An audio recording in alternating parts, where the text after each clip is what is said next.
Tijuana Ciudad Limpia es el resultado del trabajo en equipo. Con el respaldo del Estado y el Cabildo inicia una transformación real, con acciones garantizadas por 3 años. Contaremos con más limpieza, mejores servicios y una ciudad más digna. Cuidarla, respetarla y mantenerla limpia es responsabilidad de todos.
Tijuana Ciudad Limpia es el resultado del trabajo en equipo. Con el respaldo del Estado y el Cabildo inicia una transformación real, con acciones garantizadas por 3 años. Contaremos con más limpieza, mejores servicios y una ciudad más digna. Cuidarla, respetarla y mantenerla limpia es responsabilidad de todos.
Muy buenos días, soy Horacio Molina y voy a revelarle la verdad de la noticia. Les saludo con gusto en este espacio informativo AFN Noticiero en este jueves 16 de octubre del 2025. Lo invito para que se quede con nosotros durante los próximos minutos. Le tenemos información de lo que sucede alrededor del mundo, en nuestro país y por supuesto en la región Tijuana-San Diego, en Baja California. Quiero decirle a usted que todo lo que ha sucedido en las últimas horas se lo vamos a compartir y también si tenemos por allá a la mano nuestra comunidad de WhatsApp, se la vamos a poner a cuadro para que usted participe con nosotros, sea parte interactiva de este espacio informativo. ¿Qué es lo que tiene que hacer? Solamente contactarse al 663-104-7900. Puede enviarnos un video, un audio, fotografías, un comentario, hasta si quiere hacer una llamada es bienvenido. Avísenos y con mucho gusto le vamos a atender. Ángel Madrigal está en la operación de los controles técnicos, como siempre en esta mañana. Estamos en vivo en los estudios de la Agencia Fronteriza de Noticias de Tijuana. También decirle que desde la región Tijuana-San Diego estamos generando la señal para todos ustedes, en donde todo el equipo como Chavita Cortés, Jessy Cortés en el área técnica, al igual que en la mesa de redacción desde muy temprano, Manuel Villegas, Kenia Lomelí, Ángel García, bajo el mando, dirección, supervisión, coordinación y liderazgo de la señora Dorelena Cortés Juárez, directora general de la Agencia Fronteriza de Noticias de Tijuana, con 22 años de periodismo digital, irrumpiendo en el mundo de Internet, llevándole a usted toda esta información. Quiero comentarle también que esta mañana, fíjese usted, le voy a compartir con drones, con 3 drones, lanzaron explosivos a oficinas de la Fiscalía del Estado en playas de Tijuana, daños materiales en instalaciones, vehículos oficiales y particulares. Alerta Consulado de Estados Unidos por ataques a instalaciones de la Fiscalía de Baja California en playas de Tijuana. Sin visa, más de 50 políticos mexicanos. La presidenta Sheinbaum dice desconocer el dato. Se amparan estacionamientos comerciales para no otorgar los primeros 40 minutos de cortesía a sus clientes en Tijuana. En punto de la media, la maestra Miriam Ramírez estará con nosotros. Ella es especialista en educación, psicología y comunicación para hablarnos acerca de ser docente hoy en día, lo que significa, lo que representa. Así es que quédese porque vamos a ingresar también a nuestro sitio web. Usted puede accesar a nuestra plataforma de noticias afntijuana.info y ahí usted podrá enterarse de lo que está sucediendo a cada momento justamente. El despliegue de nuestra pantalla se mete a nuestro sitio y usted se entera a través de nuestro carrusel de información de todo lo que está sucediendo alrededor del mundo, de nuestro país y por supuesto también de la región. Vámonos con la anterior, mi querido Ángel, por favor. Dice, ¿a quién prefiere en Morena como candidato en 2027? Hay una encuesta en curso. No fueron bombas ni explosivos, fueron artefactos hechizos, dice la fiscal de Baja California. Atacan las oficinas de antisecuestros con explosivos desde drones. Se agudiza la precarización salarial en Baja California durante el 2025. La Secretaría de Hacienda y Crédito Público entregó a Baja California más de 10,000 millones de pesos para maestros. Pues ¿por qué no les pagan? ¿No? Es la pregunta obligada. Noche de explosivos y disparos en playas de Tijuana. Alerta el Consulado de Estados Unidos sobre ataques en playas de Tijuana. Hubo daños materiales por el atentado, reconoce la Fiscalía. Apagan auto en llamas en la Avenida Internacional. Cesan al director del penal de Tijuana por transmisión de video desde una celda. Y bueno, si usted quiere enterarse del acontecer político de los entretelones del poder, váyase ahí en nuestra web, a la pestaña que dice AFN Político, le da un clic a la columna más reciente, escrita por la señora Dorelena Cortés Juárez, la columna de columnas, la columna madre. ¿A quién prefiere en Morena como candidato el 2027? Dice la señora Dorelena Cortés, aunque como bien decía una persona, todavía es muy temprano para que se pueda saber quién estaría en mejores condiciones para convertirse en el candidato en 2027. Factores podemos cambiar. Como le comentaba a esa persona, es importante saber en los diferentes momentos que están avanzando, deteniéndose aquellos que han manifestado su interés por gobernar la entidad, ahora que la actual mandataria, Marina del Pilar Ávila Olmeda, concluya su administración. Pero también es válido hacerlo, considerando que a estas alturas están ya en plena carrera por esa candidatura varios personajes que, según hicimos un recuento, podrían ser hasta 10. Y ahí viene toda la columna en donde dice la señora Dorelena Cortés que en la Agencia Fronteriza de Noticia, pues quiere saber qué es lo que piensan nuestros lectores y aquellos que están interesados en la política. Por eso están intentando hacer algunos sondeos a través del sitio web. Usted los puede encontrar y puede participar. Comentarle a usted la sección favorita. Ana Icoda dice, entre las 50 visas que Estados Unidos canceló a mexicanos según Reuters, ¿cuántos bajacalifornianos habrá? Así está la columna de columnas, la columna madre, la columna escrita por nuestra directora general, la señora Dorelena Cortés. Ya sabe usted, entérese de lo que pasa en la cuestión del poder de la política, leyendo esa columna que es sumamente fidedigna, toda la información que está a su disposición. Gracias a quienes ya se han conectado con nosotros esta mañanita. Muchísimas gracias, Dorita Cervantes, Rosario Ansaldo, gracias, Ros.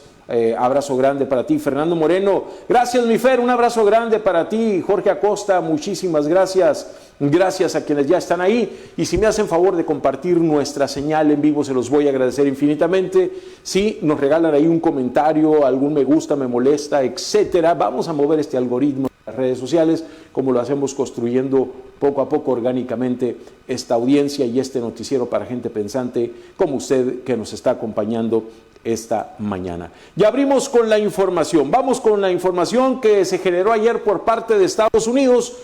adelanta que se multará con $5,000 a quien cruce de manera ilegal al vecino país. Se aplicará una nueva multa de $5,000 a toda persona que cruce ilegalmente a Estados Unidos. Respeta la ley. Si cruzas ilegalmente a Estados Unidos, enfrentarás graves consecuencias. Bueno, siguen estas acciones, medidas de parte del gobierno de Estados Unidos, no cejan, ¿no? Por todos los frentes, la administración de Donald Trump está accionando, no se puede negar.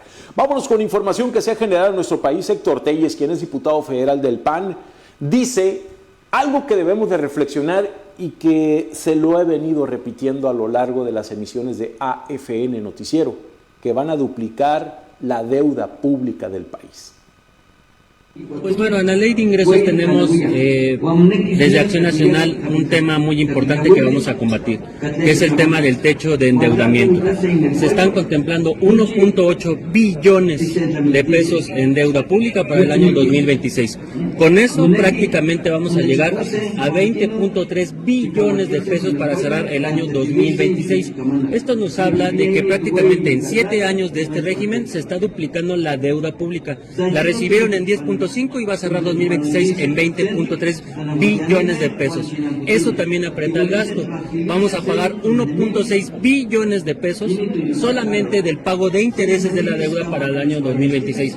Prácticamente lo que están contratando de deuda pública para 2026 lo van a utilizar para pagar intereses. Esos son los incentivos que encontramos en ingresos. La subestimación del precio del petróleo, como bien mencionas, creemos que hay 83.500 millones de pesos subestimados en ingresos petroleros, y también vamos a poner atención en el tema de los ingresos y de las participaciones que tienen que darse. Es descomunal la deuda pública en el país y no lo estamos viendo. Y se lo he repetido también, que la presidenta ha dicho que se busca 1 billón de pesos para el 2026 que sean ejercidos en programas sociales. Ahí está el kit del asunto, como luego dicen. Germán Martínez, diputado del PAN, que también anduvo en Morena y se regresó, pues llamó hipócritas a los de Morena, con quien ya estuvo también. Solamente para decirle a la mayoría que ajuste sus descalificaciones al amparo y a las suspensiones. Con una suspensión se evitó que se calumniara al diputado Ricardo Monreal en los martes del Jaguar de la gobernadora Laida Sansores. Con un amparo, el equipo del bribón de Cuauhtémoc Blanco está esquivando las corruptelas. El equipo, la Contralora, tiene un amparo, el equipo de Cuauhtémoc Blanco. Y también con un amparo contra la UNAM está protegida la ministra plagiaria que se robó una tesis, Yasmín Esquivel. Vergüenza, palabras justitas las de ustedes, hipócritas. Tiene el uso de la palabra el diputado Leonel Godoy Rangel, hasta por 1 minuto. Gracias, presidente. Sin gritos, no como mi paisano, pero quisiera mencionar que esta es una reforma a una ley.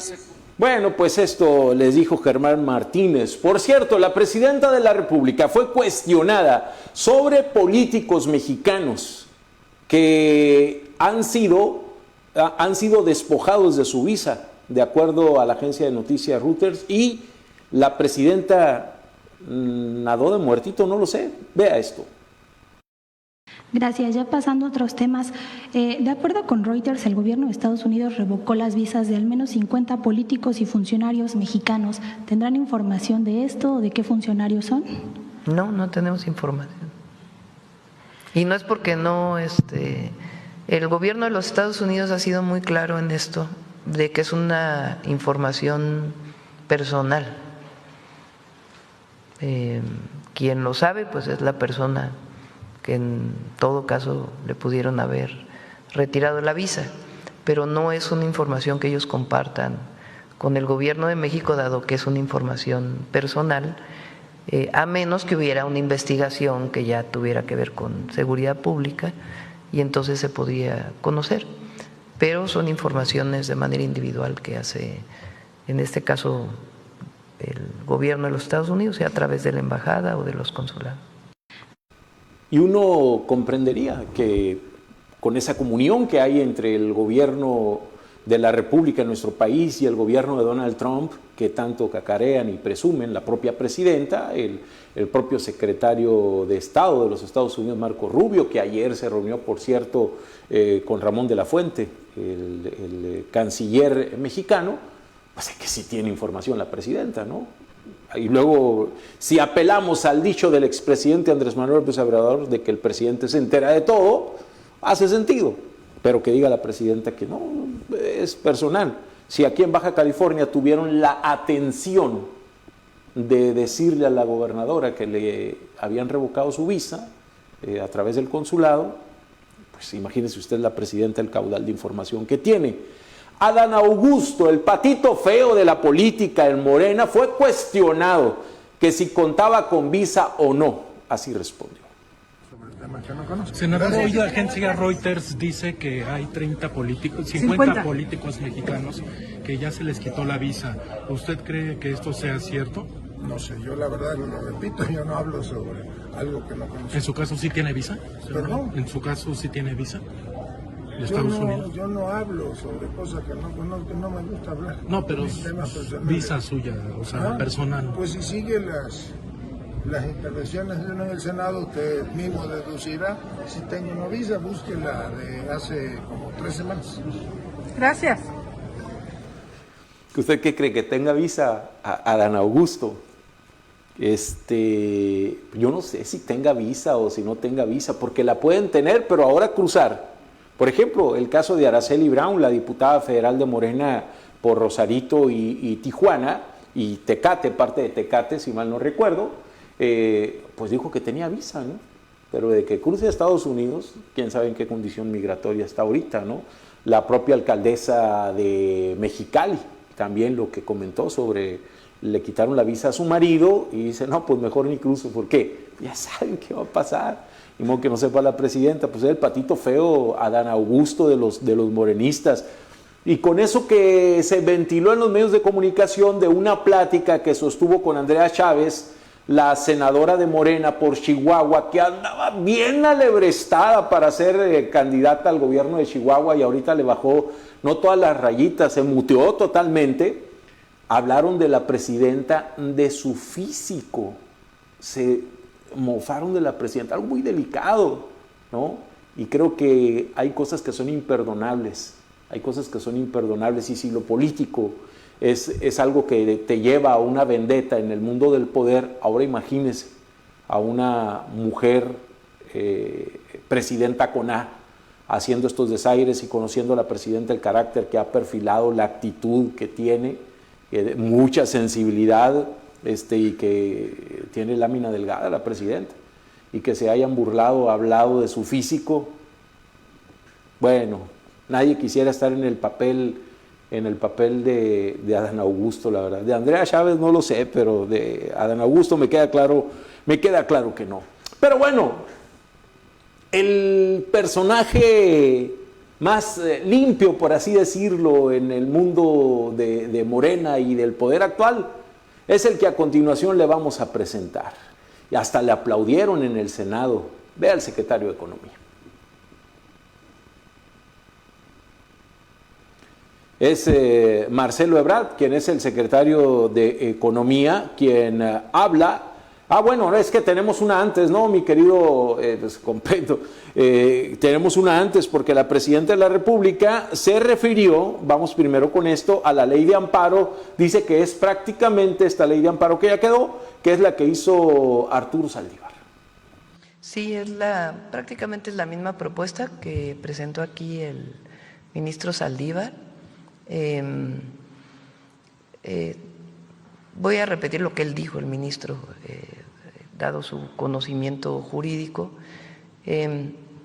La Corte, la antigua Corte, tiene jurisprudencia en qué temas de procedimientos se aplican nuevas leyes y en qué temas no.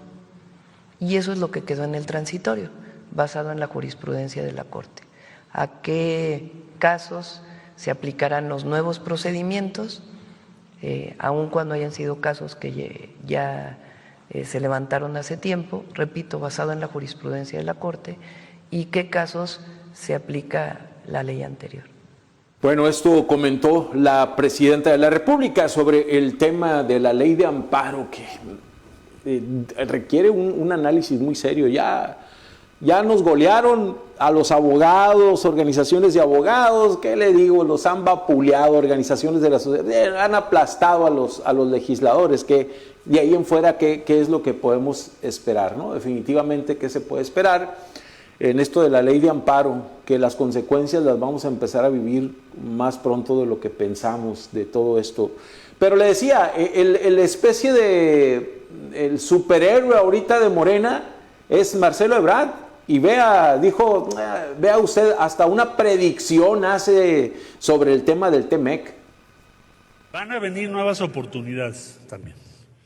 ¿Cuál sería mi pronóstico para ustedes? El tratado va a permanecer. El tratado va a sobrevivir.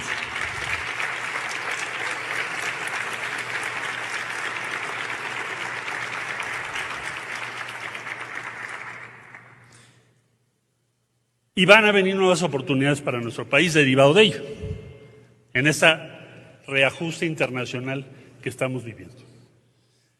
Por ejemplo, pues nosotros vamos a aumentar nuestras capacidades de exportación de muchos productos que a lo mejor no eran los que exportábamos. Por ejemplo, productos farmacéuticos. Pues exportamos muy poco, pero Estados Unidos importa 237,000 millones de dólares de productos farmacéuticos. ¿Por qué México exporta 1,600? Pues no hay una razón evidente. Podríamos crecer ahí muchísimo. Y como ese habrá muchos sectores de la economía que nos tengamos que proponer, desarrollar y participar y aprovechar esas oportunidades. Es un bribonazo Marcelo Ebrard, ¿no? Pero bribonazo, hecho al amparo de Manuel Camacho Solís, puro priista de cepa, ¿no? Tiene esa escuela del priismo, y como dijera Alfonso Durazo, gobernador de Sonora, expriista, que lo que le debe al PRI es la formación que tuvo de ser un hombre institucional. Así está Marcelo Ebrard, pero no se acuerda la leperada megamillonaria del metro que se fue a Francia, porque digo, de mexicano no tiene, no sé si el nombre, pero de Ebrard Casaubon, o sea, y se fue a Francia, estuvo por allá cuando lo acusaron de este desfalco de más de 5,000 millones de pesos, no sé, una monstruosa cantidad de dinero. Pero desde los morenistas ahorita simpaticones le aplaudieron cuando dijo que el TEMEC sigue, o sea, ¿quieren saber cuál es mi pronóstico? Vámonos, para ustedes, pues tienen información, la tiene Marcelo, que no la tenga Claudia, que simple, ¿no? Tuteándolos. Me gusta eso para nuestros gobernantes, hay que guardar respeto a ese tema, pero bueno, cada quien, ahora que sí. Ahora sí, mire, vamos con esta información.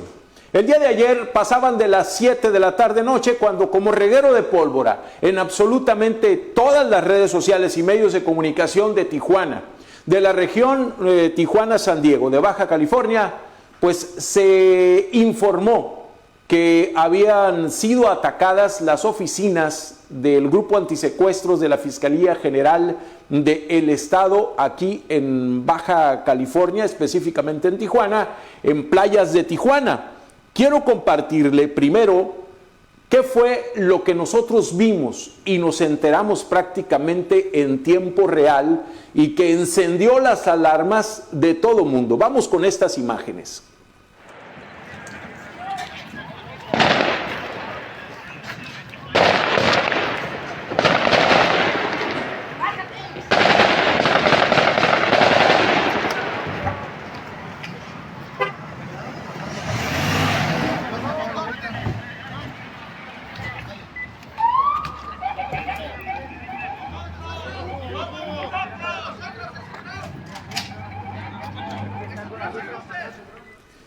He dado inicio con esta información prácticamente con el final. Lo que usted vio fue una reacción de todos, de todos los órdenes de gobierno en materia de seguridad disparando. ¿A dónde? No lo sabíamos al principio.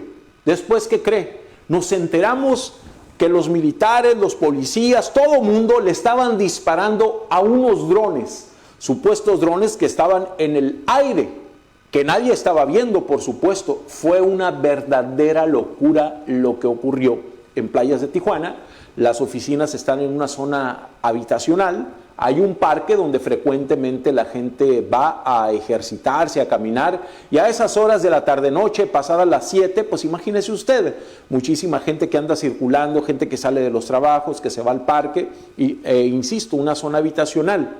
Esos disparos que en un principio pretendió negar María Elena Andrade Ramírez, la fiscal del Estado, pues fueron evidentes. Se dijo que estaban disparándole a los drones, pero me regreso, ¿qué fue lo que pasó? Bueno, la información que se generó es que hubo un ataque con drones, ¿no?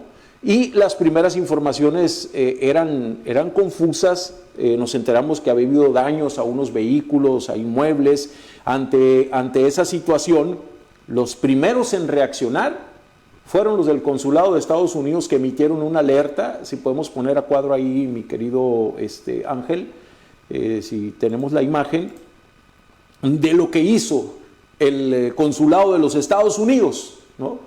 El Consulado de los Estados Unidos, el Consulado General de los Estados Unidos aquí en Tijuana, emitió una alerta. Y en esa alerta les dice a sus conciudadanos que tenían reportes de un ataque contra las oficinas de la Fiscalía de Baja California en playas de Tijuana. Siga las noticias locales y manténgase alejado de la zona. Informe a sus amigos y familiares de su situación y ya dan un número para asistencia. En este mismo tenor de información que estaba generando el Consulado General de los Estados Unidos, hicieron ver que habían recibido la confirmación de ese reporte del ataque y acciones a tomar. Evitar el área alrededor, evitar el área de alrededor de cualquier presencia policial continua. Monitorea los medios locales para actualizaciones. Informa a tus familiares y amigos de tu estado. Para asistencia comparten varios números, dan un formulario de México, Estados Unidos, y dice, pues obviamente que fue alrededor de las 19 horas cuando se presentaron estos hechos. Se prenden todas, absolutamente todas las alarmas. Pero quiero que vayamos con lo que dijo la fiscal, con la versión oficial de qué fue lo que ocurrió, en un hecho inédito como histórico. En Baja California, el crimen organizado ataca con 3 drones independientes con artefactos explosivos de hechura artesanal. Pero escuchemos qué fue lo que dijo la fiscal. De audiencias, algunos agentes del Ministerio Público, otros estaban en temas operativos, otros estaban en trabajo de escritorio, de gabinete, cuando aconteció este hecho. Fueron arrojados sobre los patios de las instalaciones. Estos artefactos explosivos son hechizos.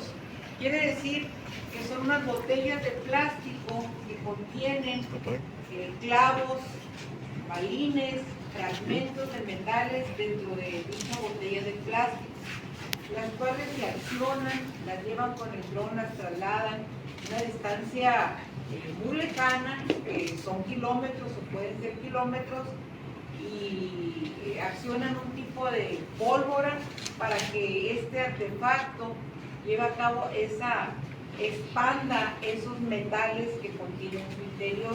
Es decir, no es una bomba molotov, ni tampoco se acciona mediante un mecanismo de fuego, sino es por medio del daño que pueden hacer con esos metales o fragmentos en su interior. En este incidente se vieron afectados 3 vehículos particulares y un vehículo oficial. Los daños, ahorita van a ver las fotos, fueron en carrocería y vidrios. Se descarta incendio de vehículos, se descartan disparos de arma de fuego, puesto que obviamente por la confusión seguramente en las redes se estaba mencionando que había habido disparos, que ha habido personas lesionadas. Se descartan también personas lesionadas. Afortunadamente no ningún empleado, ni ninguna persona, ni ningún ciudadano sufrió lesión alguna, tanto al interior como al exterior de las instalaciones.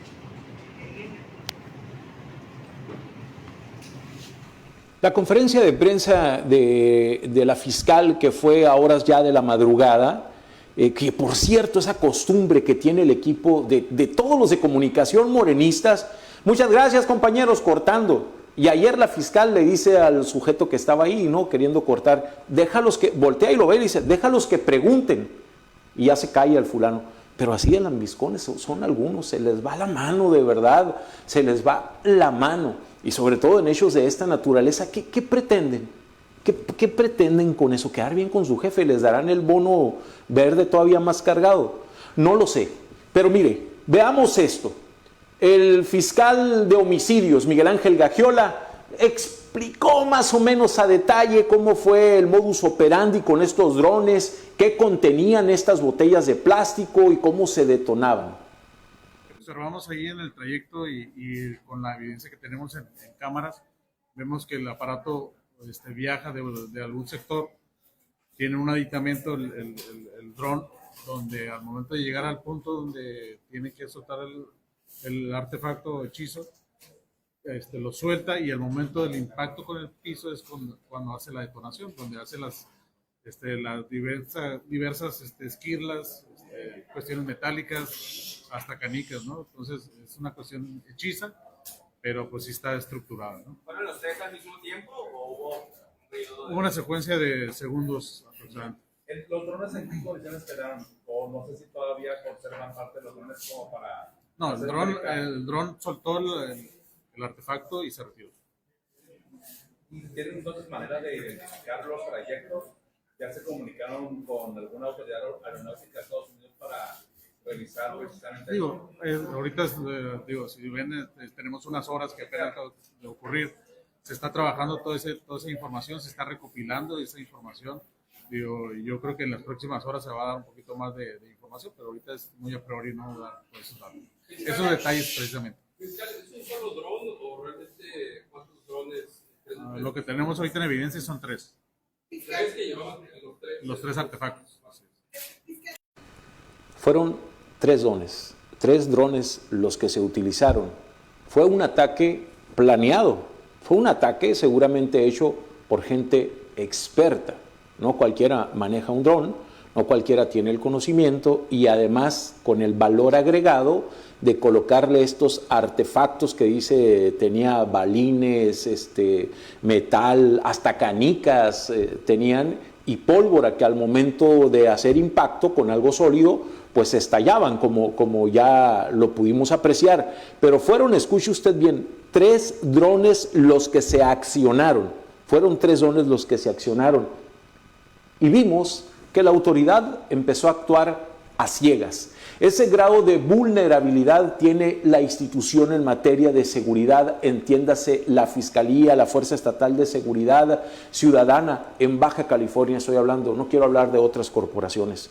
Esa fragilidad se tiene. Se mostró el día de ayer que no tienen capacitación los agentes para atender este tipo de cosas, que no tienen el entrenamiento adecuado. Pudo ocurrir una desgracia mayúscula. ¿Escuchó usted la balacera que se suscitó? Versiones extraoficiales narraban de que un dron había sido derribado, pero era un dron de otra corporación que habían volado para evaluar los daños y que con esos disparos pues lo habían derribado, pero era de otra corporación policíaca. Después todo el mundo se desdijo y desconoció esta información. Le comento a usted que semanas atrás ya había sufrido la Fiscalía un atentado en sus instalaciones en Ensenada. Un atentado en sus instalaciones aquí justamente en Tijuana, donde se les incendiaron vehículos. La fiscal María Elena Andrade se ha apresurado a decir que la Fiscalía no se encarga de desarticular bandas del crimen organizado. Hizo mucho énfasis 3-5 veces en su conferencia de prensa durante la madrugada que ese no es trabajo de ellos, desarticular bandas del crimen organizado, que sin embargo el trabajo que realizan los lleva pues a veces pegarle, entrecomillado, a los grupos del crimen organizado. Que este atentado no es contra la población civil, que el atentado fue directamente contra la institución, que nunca se puso en riesgo, dice la fiscal, nunca se puso en riesgo a la población. De verdad que los hechos, las imágenes, los dichos, la narrativa y las expresiones de los vecinos reflejan absolutamente todo, pero todo lo contrario.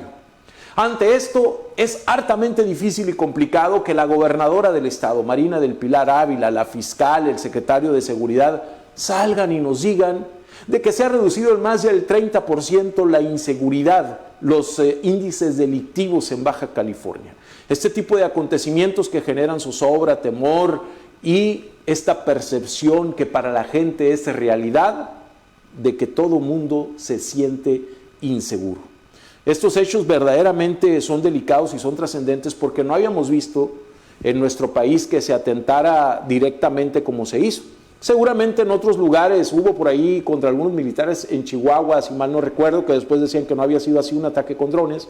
Sí teníamos conocimiento en Sonora, Michoacán, en Guadalajara o en el estado de Jalisco, de ataques entre grupos del crimen organizado utilizando drones, usando explosivos, usando este tipo de cosas de manera letal en contra de grupos rivales.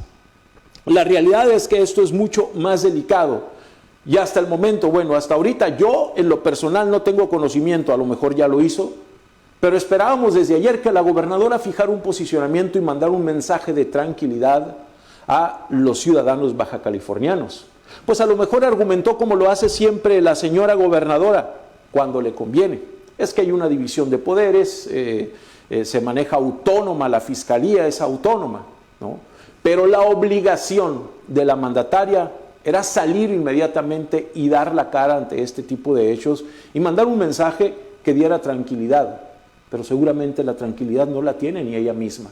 El presidente del Congreso, el presidente de la mesa directiva del Congreso del Estado, Jaime Cantón, ni por sus luces, pero casi. Le puedo asegurar y apostar que después de estos hechos van a salir iniciativas de esos ocurrentes de Congresolandia de Baja California. Y entre ellas, en este matiz que le han dado a la censura de las acciones de los medios de comunicación, como ocurrió con Radio Patrulla, que había hecho público un sujeto que explotaba a sus hijastros, que los esposaba y los mandaba a pedir caridad a la vía pública, y que lo demandaron y el juez le ordenó que quitara unas publicaciones con toda la claridad la censura. No dude usted que mañana salga un Jorge Ramos u otro legislador ocurrente y diga que quedan prohibido el uso y vuelo de drones en lugares donde esté actuando la policía o cualquier cuerpo de seguridad. Acuérdese de mí, porque al final de cuentas el fondo es esa censura. Es verdaderamente preocupante. Ayer los Estados Unidos se dice que volaron 3 helicópteros, hicieron vuelos de reconocimiento en el área de playas de Tijuana. La fiscal ante ese cuestionamiento dijo pues que era muy común, que normalmente lo hacen los Estados Unidos, ¿no? Y dijo algo que es verdaderamente interesante pero igual preocupante. Cuando le preguntan qué delito podía configurarse ante estos hechos, voltea a ver al fiscal Miguel Ángel Gagiola y al otro fiscal de personas desaparecidas y dice, terrorismo, así, terrorismo. Yo creo que usted no tiene duda, nosotros tampoco. Y recuerde usted que el gobierno de los Estados Unidos, con la llegada de Donald Trump, hizo una enmienda para que los grupos del crimen organizado, donde estuviesen, fueran declarados grupos terroristas. Hoy, estos hechos que ocurrieron en playas de Tijuana, ¿le dan la razón al gobierno de los Estados Unidos? Usted respóndase, de que pueden ser considerados como grupos terroristas por este tipo de acciones. Ahora, si esto hicieron, ¿qué son capaces de hacer técnicamente, digitalmente, en el uso de la inteligencia artificial? ¿A cuánta distancia pudieron haber volado esos drones? ¿A cuántos kilómetros de distancia? ¿Cómo podían detectarlos? No podía saberse. No puede saberse. No puede saberse. Y sí, Nos queda claro que la sociedad no tiene absolutamente nada en medio de estos conflictos, de señalamientos que hay entre grupos del crimen organizado, autoridades en materia de seguridad, integrantes de las instituciones de seguridad. Inclusive se le preguntó a la fiscal si había una relación con el agente que fue privado de la vida aquí en Tijuana, que estaba asignado a Rosarito. Un agente de la fiscalía negó que eso fuera de tal manera. Creo que hay mucho que reflexionar sobre esto que ha pasado, mucho. Y luego entonces se niegan en su narrativa cuando se les cuestiona por los órganos de la sociedad civil en materia de seguridad ciudadana, como el Consejo Ciudadano de Seguridad Pública en el Estado y el de Tijuana y el de Mexicali. Se les eriza la piel a las autoridades cuando no reconocen ni validan sus cifras en materia de seguridad. Eso es algo verdaderamente delicado que nos debe poner a reflexionar, y el mensaje es claro para las familias. La gobernadora ayer presumía que antes el PAN y el PRI le llamaban ninis a los jóvenes que hoy son promotores de la paz, y que los programas de paz y de prevención, etcétera, etcétera. Hoy todo queda en duda. La política pública en materia de seguridad pareciera más que evidente que es fallida por parte de absolutamente todos los actores políticos y de gobierno, que lamento decirle a usted, gobierno municipal, legisladores, locales, federales, gobernadora, presidente de la República, todos son de Morena. Por eso ahora cuando le echan la culpa ya se remiten a 30 años atrás. Es que hace 30 años dejaron en abandono. ¿A quién van a responsabilizar? No más falta que sea a la sociedad civil, porque a los medios de comunicación ya nos han querido endosar ese garrito. Son las 8 de la mañana con 39 minutos. Vámonos inmediatamente con la maestra Miriam Ramírez, quien es experta en educación, en psicología y comunicación, y vamos a hablar de un tema que es muy, pero muy interesante, sobre todo en estos tiempos, y que le daba a usted información de que la Secretaría de Hacienda habló de los millones de pesos que le otorgó al gobierno de Baja California para los maestros, y los maestros aquí se quejan, los interinos, de que no se les paga. Entonces, vamos con el tema que tiene que ver justamente con el ser docente el día de hoy. Maestra Miriam Ramírez, primero, disculpa por la espera. Segundo, muchísimas gracias por estar con nosotros. Bienvenida a la Agencia Fronteriza de Noticias de Tijuana. Hola, muy buenos días. Un placer estar aquí de nuevo y escuchando todo lo que comentabas ahorita, y va junto con el tema de retos de ser docente hoy en día. Creo que está muy asociado a todo esto que está viviendo nuestra sociedad actualmente en todos los sectores, y que por supuesto impacta en lo que es el sistema educativo, nuestro sistema educativo. Y quisiera empezar, ¿cuáles son los retos? Retos hay muchos, pero voy a mencionar algunos. El primero es la cuestión tecnológica, adecuarse a la tecnología, no como una herramienta, sino como una herramienta para crear conocimiento, no solo saber manejarla, sino crear conocimiento a partir de lo que tenemos en nuestras aulas. Fíjate que aquí hay un punto muy importante que fue se abrió una brecha digital a raíz de pandemia. Yo creo que bueno, en efecto a todos nos impactó la pandemia, sobre todo al sector salud, médicos, enfermeras. Sí, sin embargo, creo que otro sector fue el sector educativo, que se vio orillado o, digamos, tuvo que hacerse de herramientas, de fórmulas, de buscar la manera de seguir con la escuela. Entonces, aquí se abre una brecha digital. Pero yo creo que ese sería el menor de nuestros retos, porque somos adaptables y somos capaces de ir aprendiendo.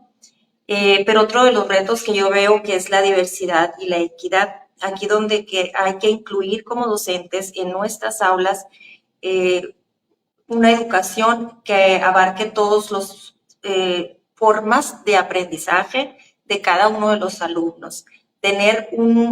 Desarrollar, digamos, actividades o una forma de llevar el conocimiento a niñas, niños, adolescentes, dependiendo de su forma de aprender. El maestro hoy en día se le han asignado diferentes roles independientemente de ser docente. Ser docente podría ser el principal. Pero hoy en día tenemos también que saber de leyes, tenemos que saber de psicología, tenemos que saber de informática, de cuestiones de tecnología. Es muy amplio la gama que tenemos que aprender y se nos exige saber de derecho, de leyes, de actuar conforme a protocolos, de primeros auxilios, absolutamente de muchas cosas. Por lo tanto, tenemos que mantenernos en constante actualización para quienes creen que el trabajo docente es de un horario de, no sé, de 8 a 1, vamos a poner, y que tenemos sábados y domingos, y que tenemos muchas vacaciones, porque es una de las críticas que se le hace al docente y que sigue ganando, o que tenemos viernes de consejo técnico, en fin, cualquier situación donde haya un espacio libre para los estudiantes, consideran que también es libre para el docente, y definitivamente no es así. El trabajo del docente no termina. También hay una falta de reconocimiento y valoración social hacia el docente, y yo creo que aquí cabría mencionar a muchas otras profesiones. Pero en este caso, el luchar contra la devaluación profesional que tiene el docente, porque se ve como poco profesional porque hay una alta feminización. Entonces, hay una relación feminización poco profesional, pero eso daría para otro tema. También nos tenemos que adaptar a un nuevo modelo educativo, que cambió radicalmente este modelo educativo. Pero fíjate, yo quisiera hablarte aquí de un programa que acaba de salir que se llama La Escuela Te Extraña, que ha generado mucha controversia entre los docentes, unos que están en contra y otros también, entre los docentes. ¿Por qué? Porque este programa que acaba de sacar la SEP, la Secretaría de Educación Pública, que aclaro que es para el nivel medio superior, habla de ir por aquellos alumnos que ya no asisten a la escuela. Entonces, yo como docente tengo que no solamente llamar, sino asistir y buscar en su casa al joven, al adolescente, para que reingrese a la escuela, buscando de esta manera reducir la deserción escolar en el nivel medio superior. Entonces, ¿por qué están inconformes los docentes? Porque uno como docente, ¿en qué momento va a ir a buscar? No todas las escuelas tienen un departamento de trabajo social, no tienen personal especializado para hacer esto. Suelen no contestar las llamadas, eso es un hecho. Entonces hay que ir a buscarlos a sus casas, exponiendo así la integridad de los docentes, porque no sabes ni dónde viven, ni en dónde te vas a meter, ni cómo te van a recibir por el hecho de ir a su casa. Quizás hace 40 años esto hubiera sido normal, pero no estamos como hace 40 años, si bien lo comentabas ahorita. Dice, un sociólogo, Zygmunt Bauman, en un libro que define muy bien la sociedad actual, que se llama La modernidad líquida, que habla de que está cambiante todo, que es como líquido, que no nos podemos sostener porque no hay una estructura. Contrario a lo que se veía de los años 60 hacia atrás, que era la modernidad sólida, donde sí había una estructura fija, donde sí nos podíamos sostener. Él habla de que en este momento estamos en una modernidad líquida o en una sociedad líquida donde hay relaciones frágiles, y él menciona debilitamiento de las instituciones. Entonces yo considero que claro que nos impacta a los docentes, y claro que es cansado, y claro que somos vulnerables. Siempre yo estoy a favor de la protección de los niños, niñas y adolescentes, 100%. Sin embargo, la pregunta de todos los docentes ante una situación de riesgo es, bueno, ¿y a mí quién me apoya? ¿Y a mí quién me defiende? ¿Soy vulnerable? Sí, somos muy vulnerables. Hemos tenido que ayudarnos a nosotros mismos con las herramientas que podemos, que tenemos, que sabemos, para poder defendernos, cuando antes no teníamos que defendernos porque no había de que, al contrario, éramos el apoyo, la estructura, y creo que lo seguimos siendo, pero no nos ven así a los docentes. Yo como docente te lo puedo confirmar, que tengo más de 20 años en la docencia, y te puedo confirmar que hace 20 años hacia acá, esta modernidad definitivamente se ha vuelto frágil, se ha vuelto líquida, como decía Bauman, y nos cuesta mucho más trabajo hacer lo que hacíamos antes. Necesitamos mucho más esfuerzo, mucho más energía, mucho más apoyo. Los maestros requerimos apoyo de parte de nuestras instituciones, no que nos manden a buscar a los alumnos, que no estoy en contra de que el alumno vaya a desertar, pero sí generar el deber del docente de ir a buscar a un alumno a su casa, que ni siquiera sabes en qué colonia o en qué casa te vas a meter. Sí me parece un acto que vulnera los derechos de los docentes. Extremadamente peligrosos, y en las escuelas no están seguros. O sea, las balaceras que vemos a cada rato, videos, los niños tratando de soportar emocionalmente lo que viven los niños. ¿De quién es esta ocurrencia de la escuela Te Extraña, maestra? ¿De quién es esta iniciativa? ¿Ya está en vigor? ¿Tiene algún carácter obligatorio o coercitivo? Sí, ya está en vigor. Lo emite la Secretaría de Educación Pública, es a nivel nacional, y es para la educación media superior. Ellos hablan de que se hizo un programa piloto y que les resultó muy bien, aunque sabemos que la mayor parte de la deserción es en secundaria, es cuando se da la deserción, pero aquí se aplica a media superior, es decir, a preparatorias. Entonces son alumnos de preparatorias a los que están saliendo a buscar, y que tienes que tener una evidencia de que estás buscando a ese alumno o a esa alumna que pues ha dejado de asistir o que no se inscribió al siguiente semestre. Tienes que ir a averiguar el por qué no lo hizo, el tratar de convencerlo de regresar a la escuela, y pues es por eso el descontento de muchos maestros. Y te decía, muchos están en contra y otros también, porque realmente, aunque la iniciativa puede sonar muy bien desde la Secretaría de Educación Pública, pues el maestro que tiene que ir a la casa del alumno es quien se enfrenta al riesgo.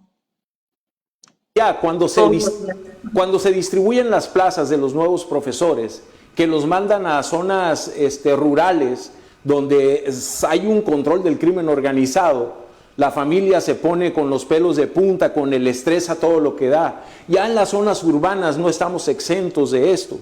Tú tienes una escuela, maestra, ¿nunca te ha tocado vivir de cerca una balacera o a tus docentes de que haya pasado esto con los niños? ¿Has tenido la fortuna de no tener ese tipo de experiencias? No, pues yo estoy en una zona también. Yo creo que ahorita ya no hay zona segura, creo yo. Sí me ha tocado tener que hacer un repliegue, un resguardo. Afortunadamente estamos capacitadas para eso, no pasó a mayores, pero eso es algo como que vivimos al límite, ¿verdad? Es decir, en cualquier momento puede pasar y estamos con esa sensación de que tenemos que actuar en cualquier momento o defendernos en cualquier momento, o cuidarnos. O aparte tenemos responsabilidad. Yo que trabajo con niños muy pequeños, entonces es mucho más la responsabilidad, pero yo creo que no hay escuela que se haya salvado de algo, a lo mejor no de una cuestión violenta, pero pues de una cuestión, no sé, meteorológica o de algo no sé qué tantas cosas cuestan. Fíjate, maestra, me hiciste recordar, ayer veía al secretario de Educación de Sonora siendo cuestionado por los narcomensajes que el crimen organizado está haciendo en las escuelas de Hermosillo específicamente, utilizando las bardas, los cercos para colocarlos como una estrategia muy puntillosa en materia de propaganda, y le preguntaban y él decía, y minimizaba, decía, son entornos seguros las escuelas, no pasa nada, quizás los usan porque pues las bardas están recién pintaditas, son unos murales y los utilizan.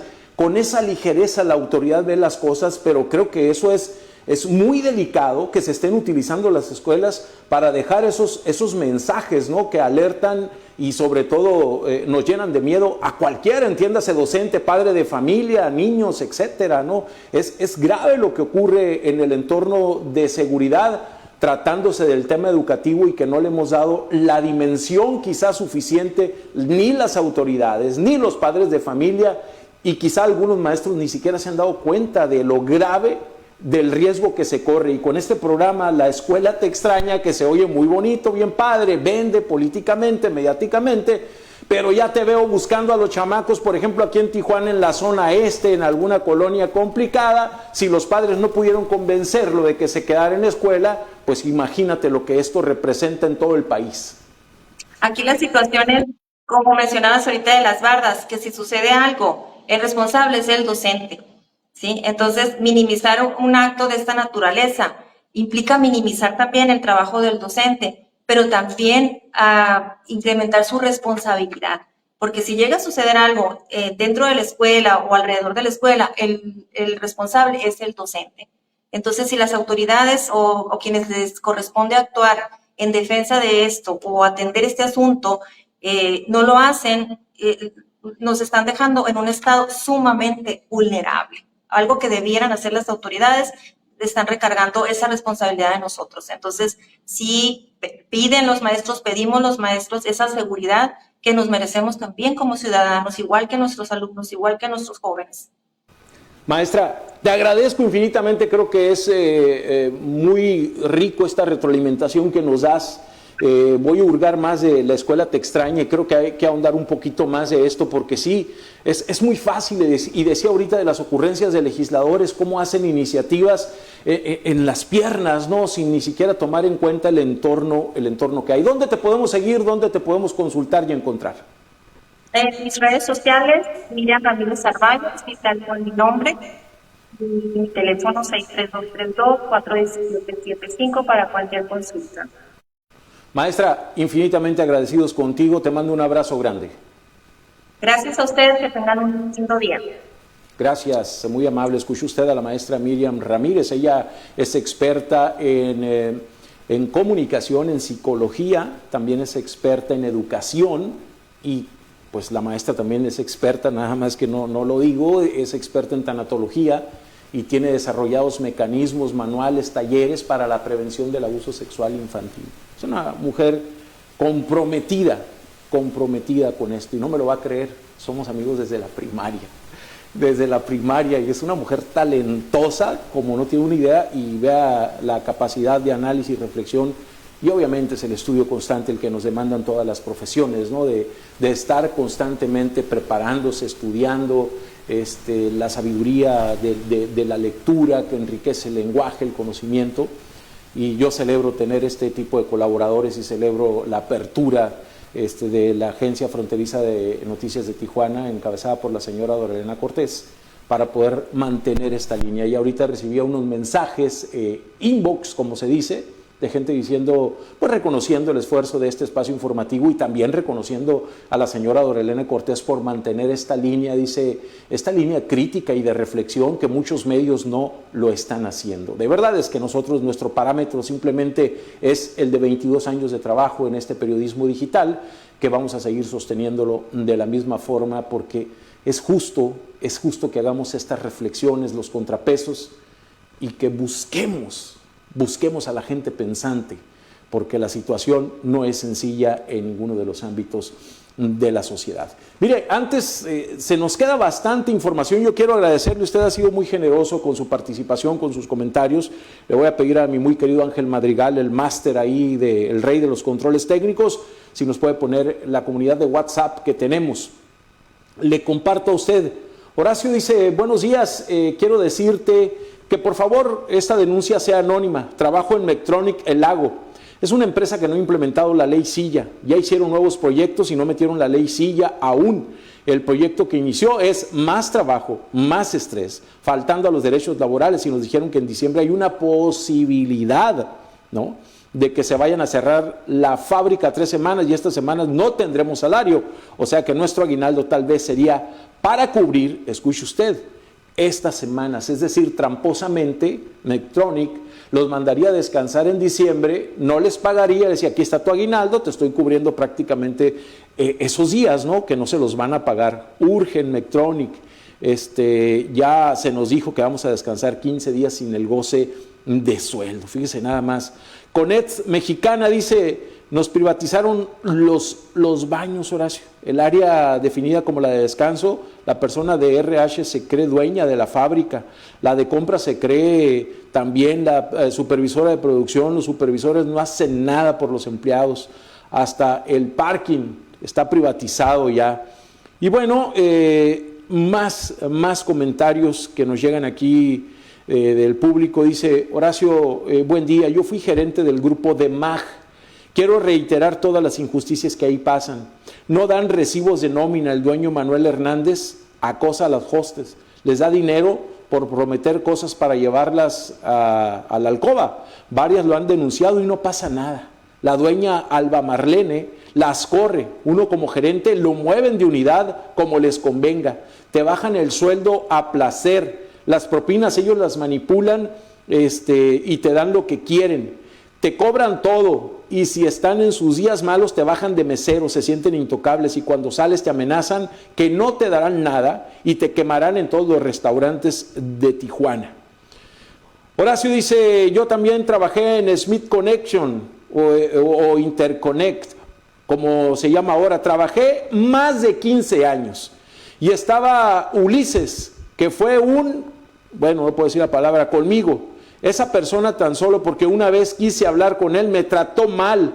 El vato es el gerente de recursos humanos, me corrió, me dijo que él hacía lo que quería, que él mandaba en la empresa. Y como yo me sentí medio agredido por sus palabras, lo reporté, mandé un correo hasta Inglaterra. Creo que ahí estaban las personas que atendían los reportes que uno podía hacer si sentíamos algún maltrato o algún tipo de agresión por parte de cualquier persona que trabajara en Smith Interconnect. Y una persona que se comunicó desde Francia, que era como el gerente de todos los recursos humanos a nivel internacional, hablamos y me dijo que él se iba a comunicar con Ulises y me preguntó todo lo que había pasado, le dije la situación y pues obviamente hablaron con él para que no siguiera pasando este tipo de cosas. ¿Y qué cree lo que me gané? Fue que Ulises me agarró tanta rabia y molestia que le hablaron por su comportamiento inapropiado que terminó corriéndome de Smith Interconnect. De verdad, señor Horacio, yo era una persona que no tuve una llamada de atención en 15 años, ni verbal, ni por escrito, ni una suspensión. No tenía prácticamente algo que me pudiera decir, por esto te corro. Simplemente me corrió por sus huevos, perdón. Y lo que dijo la otra persona de Ulises, lo que pasa en esa fábrica, en los temas personales, dice, pero un tiempo para acá, han venido pasando muchas, pero muchas cosas. Así es el estado de cosas. Fíjese que el fin de semana estuve en un restaurante y me tocó, cuando cubres la cuenta, me dice el mesero, me llamó la atención por las denuncias que hemos recibido, se me acerca y casi me susurra al oído, oiga, va a dar propina, no habrá manera que la diera en efectivo. Y obviamente con todas estas denuncias que hemos recibido, ¿por qué? Le dije, ¿qué pasa? También te piden el 8% aquí, y volteó para todos lados. ¿Por qué? Me dijo, ¿cómo sabe? No, sé que eso pasa. No, me dijo, es que, mire, la propina sí la tengo que partir entre todos, no importa. Pero imagínese, si usted me carga la propina en la tarjeta, me van a cobrar un 8% de ese monto por usar la terminal. Y de eso que me descuentan aparte, tengo que repartir y cuando me llegue esa propina. Le agradecería que si me lo puede pagar en efectivo lo de la propina, de verdad, no sabe usted cuánto. Y caramba, esto está pasando en todos los restaurantes y se asustan, pues, se asustan. En todos los centros de trabajo se asustan. Ayer escuché a Alejandro Arregui, el secretario del Trabajo en la mañanera de la gobernadora, hablando de números alegres, de la movilidad que tiene el Estado con la cuestión de los empleos. Sí, se cierran fuentes de empleo, pero se están abriendo otras constantemente. No pasa nada, señora gobernadora, todo está bien, como usted lo ha indicado. Y ayer le reportamos en la Agencia Fronteriza de Noticias en nuestro sitio web que se cierran 27 empresas diarias en Baja California en lo que va de este 2025. 27 empresas generadoras de empleo están cerrando diariamente, como que algo no cuadra. Soy Horacio Molina, le he revelado a usted la verdad de la noticia. Lo invito para que mañana nos encontremos de nuevo en este mismo espacio. Si usted maneja, hágalo con precaución y a la defensiva utilizando el cinturón de seguridad, porque recuerde que en casa siempre hay alguien que lo está esperando. Abrazo grande.